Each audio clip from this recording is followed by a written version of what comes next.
반갑습니다. 우리 옆 사람과 이렇게 인사해봤으면 좋겠습니다. 하나님은 사랑이십니다. 하나님의 사랑이 당신과 함께 하기를 축복합니다. 아멘. 성경을 보면요, 하나님께서 어려운 일들을 주시는 데에는 분명한 이유와 목적이 있음을 우리는 성경을 읽어 나가면서 발견해 나가고 깨달아 나가게 됩니다. 특별히 요셉과 욥의 그 어떤 삶의 모습을 통해서 우리는 더욱더 그러한 하나님의 그 사랑을, 하나님의 이유를, 하나님의 목적을 알게 되는데, 먼저 요셉은요, 그의 가족에게나 다른 사람들에게 특별히 어떤 잘못한 일이 없었음에도 불구하고 요셉에게 예상치 못한 일이 닥쳐옴을 우리는 보게 됩니다. 요셉은요, 그의 아버지로부터 사랑을 듬뿍 받는 아들 중에 한 명이었고, 또 하나님과의 어떤 믿음의 삶을 착실하게 살아나갔던 사람입니다. 그런데 그가 꿈을 꾼다는 이유로, 아버지의 사랑을 많이 받는다는 이유로 형들에 의해서 팔려나가게 되고 남의 집에 충실한 일꾼으로 일을 하게 되었습니다. 그렇게 자기가 어느 곳에서 있든지 충실하게 자신의 어떤 일들을 감당했음에도 불구하고 그는 그 팔려나갔던 그 보디발의 집에서 주인의 아내의 요청을 거절했다는 이유로 감옥에 갇히게 됩니다. 그러나 요셉에게 있었던 모든 일들은 하나님께서 요셉을 크게 쓰고자 하시는 어떤 하나님의 계획하심 아래에 있었다라는 것을 우리는 말씀을 통해서 보게 되죠. 사람의 눈으로 봤을 때, 우리의 그냥 세상적인 눈으로 봤을 때 요셉은 실패한 인생처럼 보입니다. 그런데 결국 하나님께서는 요셉을 사용하셔서 모든 사람들이 무릎 꿇게 만드는 애굽의 총리라는 자리에 요셉을 세워서 앉히시는 것을 우리는 보게 되죠. 창세기 50장 20절 말씀에 요셉의 고백을 통해서 우리는 많은 것을 생각해 보게 됩니다. 50장 20절 말씀에 표준 새번역 성경을 보면 형님들은 나를 해치려고 하였지만 하나님은 오히려 그것을 선하게 바꾸셔서 오늘과 같이 수많은 사람의 생명을 구원하셨습니다 라고 말하죠. 하나님께서 요셉의 어려움을 선한 것으로 바꿔주시고 수많은 사람의 생명을 구하는 자리에 앉히셨습니다.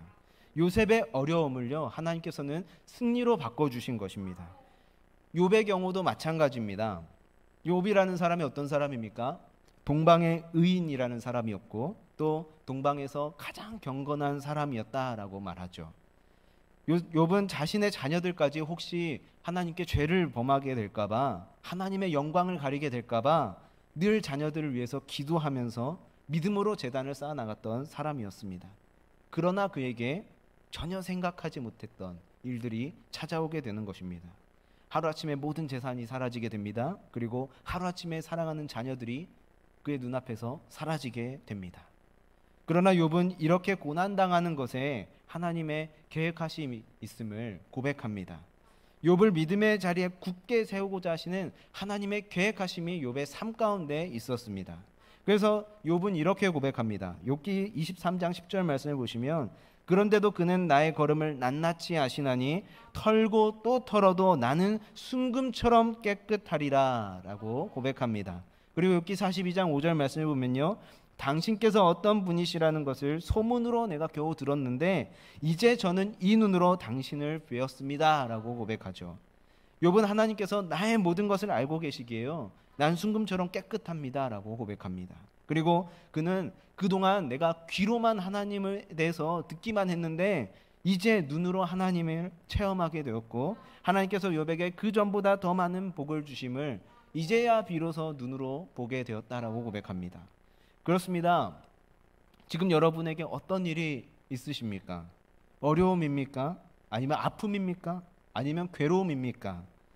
하나님께서요, 지금도 이전에 그랬던 게 아니라 지금 우리의 삶 가운데도요, 우리를 복되게 하시려고 일하고 계시다라는 겁니다. 내게 어려움이 찾아왔을 때, 그리고 아픔과 괴로움이 찾아왔을 때 하나님이 나에게, 우리 가정에, 그리고 우리 교회에 하나님께서 복 주시려고, 은혜 주시려고, 더 복되게 하시려고 지금 일하고 계시구나 하는 그런 고백이 우리들의 삶 속에, 우리들의 입술 가운데 있기를 간절히 축복합니다. 하나님이 우리에게 더 큰 은혜를 주시려고요, 지금 일하고 계시다는 거예요. 이 모든 것들을요, 우리를 사랑하시는 예수님 때문에 우리가 어떤 어려움이 있어도, 어떤 고난이 있어도 우리가 넉넉히 이길 수 있다라는 것을요, 여러분 고백하며 나아가시기를 간절히 축복합니다. 본문 37절 말씀에요, 그러나 이 모든 일에 우리를 사랑하시는 이로 말미암아 우리가 넉넉히 이기느니라 라는 말씀이 있죠.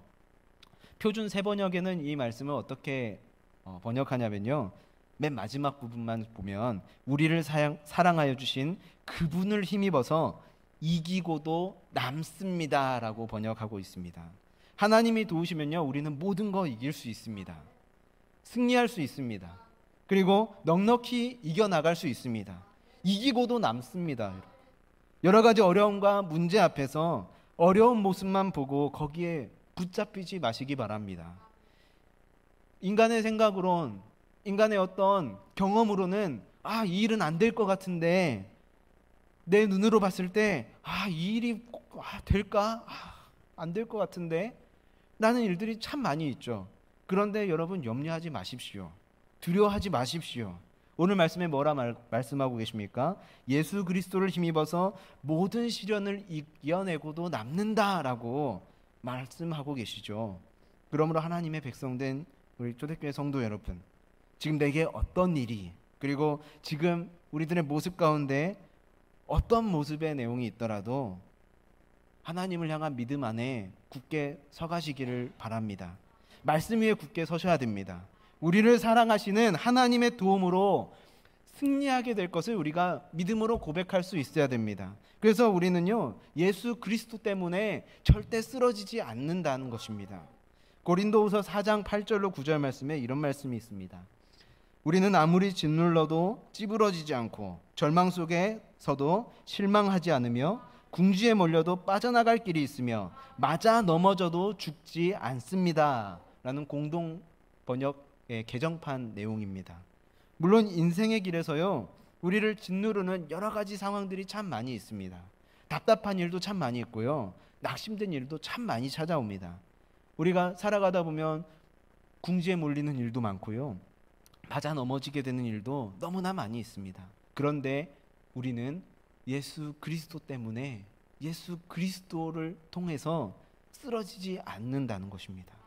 원수들은요, 다니엘을 쓰러뜨리려고 계획을 세우고 함정을 파고, 그래서 실제로 다니엘은 인간적인 상황과 어떤 관점으로 봤을 때 쓰러질 수 없는 자리에까지 갔었습니다. 그런데 어떻습니까? 말씀을 통해서 우리는 보게 되죠.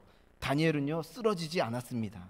오히려 그는요, 그 상황을 더 이겨내게 되었고 그는 더 높은 곳으로 나아갔습니다.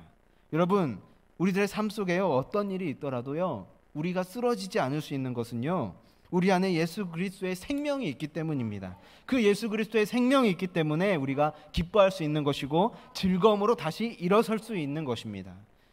우리들의 가정에, 그리고 우리들의 교회에 예전보다 더 좋은 모습으로 하나님께서 채워주심을 여러분 믿음으로 고백하며 나아가시기를 바랍니다. 우리의 삶도, 우리의 교회도 하나님께서 다시 일으켜 세워주셔서 하나님께서 그 일으켜 세워주시는 그 일하심 가운데 구원의 역사를 이뤄나가신다는 것을 우리들이 믿음으로 고백하며 나아갈 수 있었으면 좋겠습니다. 우리가 왜 쓰러지지 않는가? 성경에서 말하죠. 사도 바울은 고백합니다. 우리는 질그릇같이 연약한 존재다라고 말이죠. 맞습니다. 우리는 질그릇같이 연약합니다. 그리고 부족합니다. 그런데요, 우리 안에는 그 어떤 것도 이겨내시는 참 진리 되시고 보배 되시는 예수 그리스도가 우리 안에 있습니다. 고린도후서 4장 7절 말씀에요, 우리는 이 보물을 질그릇 속에 담고 있습니다. 그것은 이 엄청난 능력이 하나님에게서 나오는 것이지 우리에게서 나오는 것이 아님을 드러내시려고 하는 것입니다 라는 표준 세번역의 번역입니다. 예수님 때문에 우리는 짓눌림 당하는 일이 있지만 짓눌리지 않습니다. 예수님 때문에 우리들이 절망스러운 일이 있지만 실망하지 않을 수 있는 것입니다. 예수님 때문에 우리들이 궁지에 몰려도 빠져나갈 길이 있습니다. 예수님 때문에 우리가 맞아 넘어져도 다시 일어설 수 있고 죽지 않을 수 있는 것입니다. 그래서 오늘 본문 말씀에는요, 그렇게 힘줘서 사도 바울이 얘기합니다. 내가 하나님을 믿는 믿음 안에 있고 하나님 믿는 우리들을 하나님의 자녀로 삼아 주셨는데 누가 그 무엇이 하나님의 택하신 자들을 정죄할 수 있겠느냐라고 말이죠. 환난이나 공고나 핍박이나 그리고 굶주림이나 헐벗음이나 위험이나 칼이나 죽음이나 삶이나 천사들이나 권세자들이나 현재일이나 장래일이나 능력이나 높음이나 깊음이나 다른 어떤 피조물이라도 그 어떤 누구라도 우리가 하나님을 사랑하는 한, 그리고 하나님께서 우리를 사랑하시는 한 그 사랑에서 그 어떤 누구도 끊을 수 없다라고 사도 바울은 고백합니다. 우리가 그렇기 때문에 쓰러지지 않을 수 있는 이유가 되는 것입니다. 우리 혼자 힘으로는요 쓰러질 수밖에 없습니다. 그런데 우리에게는 누가 계시냐면요, 생명 되시는 주님 계십니다. 그리고 능력이 되시는 주님이 계십니다. 이 우주 만물을 창조하시고 역사를 주관하시는 하나님이 우리와 함께 하십니다. 그분이 나를 사랑하신다고 말씀하십니다. 그 하나님께서요, 우리가 넘어질 때, 우리가 쓰러졌을 때 아주 넘어지지 않도록 하나님께서 손 내미셔서 붙드셔서 우리를 다시 일으켜 세워주신다라는 겁니다. 시편 37편 24절 말씀이에요. 어쩌다 비틀거려도 주께서 우리 손을 잡아주시니 넘어지지 않는다라고 말씀합니다. 주님 손이 우리를 붙드는 한 우리는 넘어지지 않습니다. 주님께서는요, 쓰러진 우리를 다시 일으키기 위해서 우리 가운데 찾아오셨습니다.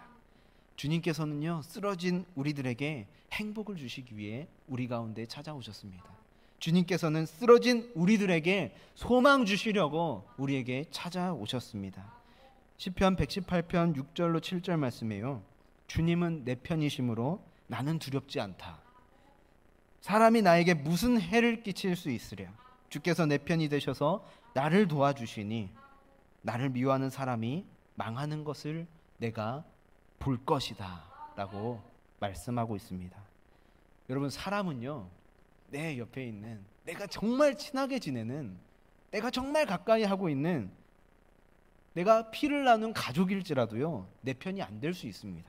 그런데 우리들에게 사랑으로 찾아오시고 우리를 다시 일으켜 주시기 위해서 우리 가운데 찾아오시는 하나님은 언제나 그 어떤 순간에도 내 편이 되십니다.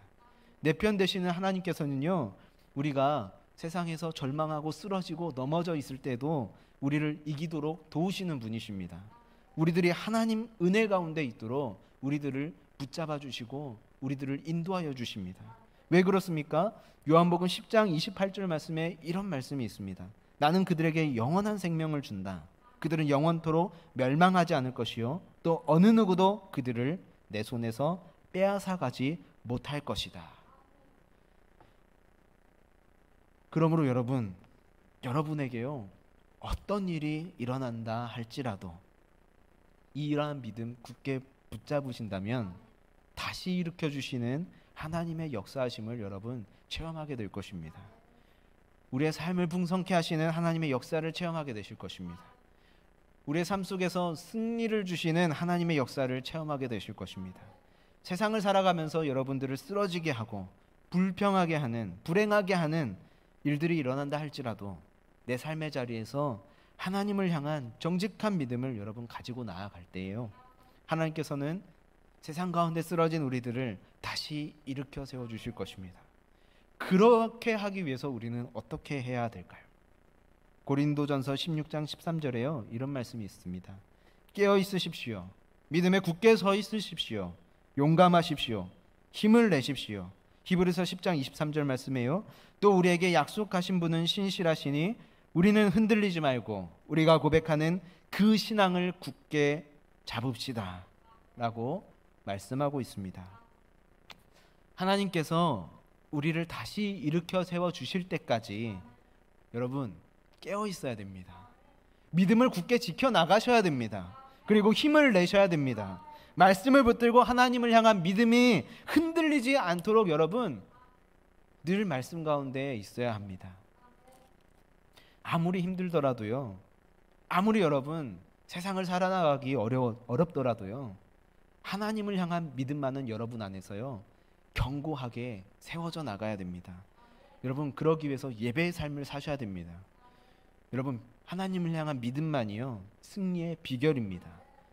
데살로니가전서 3장 8절 말씀에요, 여러분이 주님께 대한 믿음을 굳게 지키고 있으니 우리는 지금 정말 사는 보람이 있습니다 라고 말씀하고 있습니다. 베드로 후서 1장 10절 말씀에 이어서 보면, 그러므로 형제 자매 여러분 더욱더 힘써서 여러분이 부르심을 받은 것과 택하심을 받은 것을 굳게 하십시오. 그러면 여러분은 넘어지지 않을 것입니다 라고 말씀하십니다. 이 말씀들은요 믿음이 흔들리지 않아야 된다라는 말씀입니다. 분명히 하나님께서는 일하십니다. 하나님이 함께 하신다는 믿음을 갖고 그 믿음 위에 서 있으라는 것입니다. 누가 뭐라고 하더라도, 세상 사람이 뭐라고 떠들더라도요, 어떤 일이 우리 가운데 찾아오더라도 하나님이 지금까지 함께 하셨다면 앞으로 하나님께서 우리와 분명히 함께 하실 것을 여러분 믿음으로 나아가시기를 간절히 축복합니다. 저는요 비록 얼마 살진 못했지만 저는 하나님께서 언제나 함께 하신다는 것을요 믿음으로 고백하며 항상 살아나가고 있습니다. 여러분 지금 안 된다고요 실망하지 마십시오. 지금 우리에게 뭔가 다른 사람보다 뭔가 없어 보인다고 해서요 여러분 기죽지 마십시오. 하나님께서 우리를 사랑하십니다. 그리고 하나님께서 우리들을 도우십니다. 그 하나님이 나를 사랑하심을 믿고 내가 하나님을 사랑하는 그 마음이 이게 변하지 않아야 하나님께서 우리에게 승리의 삶을 허락하신다라는 겁니다. 본문 31절 말씀에, 그렇다면 이런 일을 두고 우리가 무엇이라고 말할 수 있겠습니까? 하나님이 우리 편이시면 누가 우리를 대적하겠습니까? 또 37절 말씀에, 우리를 사랑하여 주신 그분을 힘입어서 이기고도 남습니다 라고 하셨습니다. 하나님이 우리를 사랑하시고요, 하나님이 우리를 도우시고, 하나님이 내 편 되어 주시고, 하나님이 우리를 다시 일으켜 세워 주십니다. 그런데 누가 우리를 대적할 수 있겠습니까? 하나님이 우리를 사랑하는 한 그 어떤 것도 하나님의 사랑 안에서 우리를 끊을 수 없습니다.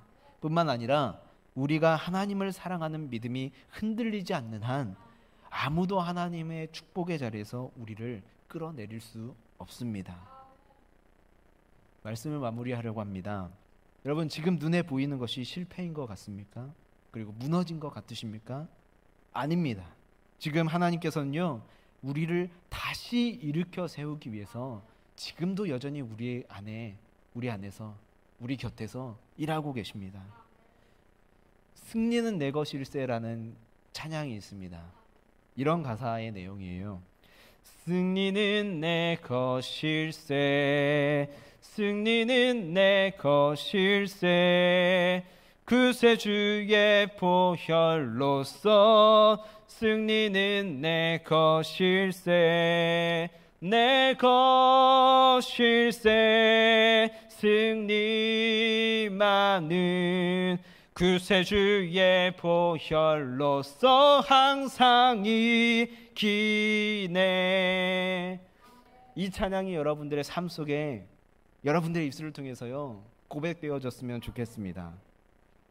요셉은요 이 사실을 굳게 믿고 믿음 위에 서서 살았더니 하나님께서 요셉을 이끄셔서 다시 일어설 수 있었습니다.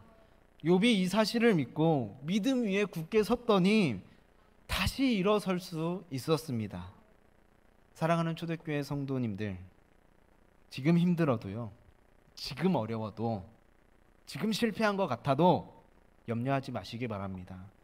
걱정하지 마시기 바랍니다. 우리는 이깁니다. 예수 그리스도의 보혈의 능력을 힘입어서요 우리는 넉넉히 이깁니다. 이기고도 남습니다. 우리를 사랑하시는 하나님 때문에 우리는 다시 일어설 수 있습니다. 그러므로 믿음 위에 굳게 서서요, 말씀 위에 굳게 서서 날마다 넉넉히 이기고도 남는 초대교회 성도님들 되시기를 주님의 이름으로 간절히 축복합니다. 함께 기도하시겠습니다.